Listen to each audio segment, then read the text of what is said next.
I think last week or 2 weeks ago, there were more demolitions in Lod, which is a major Israeli city that has a substantial Palestinian population. And again, citizens of Israel losing their homes, having no property rights, having no recourse to the courts because the courts never rule in their favor. And they're forced to move these cities, which are essentially slums, lack basic services, lack sufficient schooling, because since the Palestinians don't have a voting bloc, there's no incentive for politicians to provide them with services. And so substantial proportions of children can't go to school.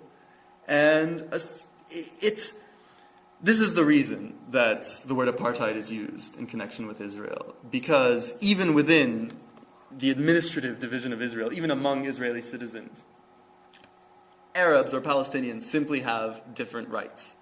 Their houses are demolished. They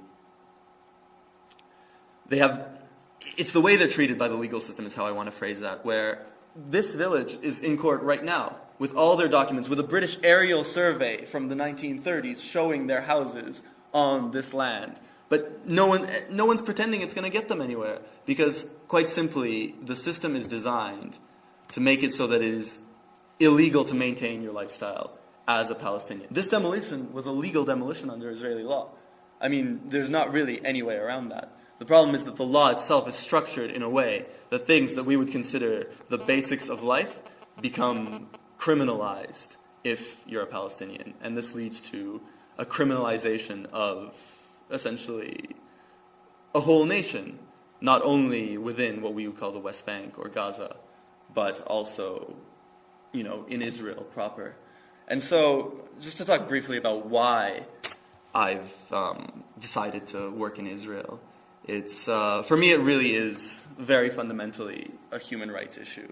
A lot of the time, one of the things Israelis will say is that there's a lot of countries out in the world that are worse than Israel, which is very true. You have countries like Sudan that essentially commit genocide. You have mass rape in eastern Congo. You have the totalitarian dictatorship in Myanmar. But Israel is unique in a variety of ways. For one, it is a true democracy for its Jewish citizens, and a major violator of human rights for both its Palestinian citizens and the territory it occupies. For two, many other countries that commit these kinds of violations based on ethnic grounds, such as China with its Tibet policy or its Xinjiang policy, or Turkey with its Kurdistan policy, they're sort of moving in the right direction, where Western pressure has in a lot of ways led to slow improvements in the situations of many of these populations. Whereas Israel is very much entrenching its occupation. And maybe the most crucial difference is Israel is one of the only countries that refuses to grant citizenship to people on a large chunk of the territory it controls. Tibetans, although they have few rights, are Chinese citizens. Kurds, although they also have some of their rights constrained, are Turkish citizens. Israel does not consider people in the West Bank to be citizens of any country. Because if it did, it would have a near Arab majority within its boundaries, and within maybe 20 years, a real Arab majority.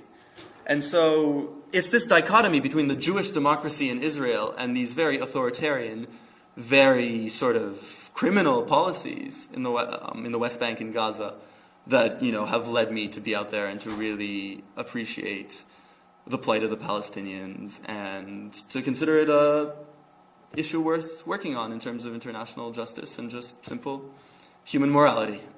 And that's it. If there's any questions,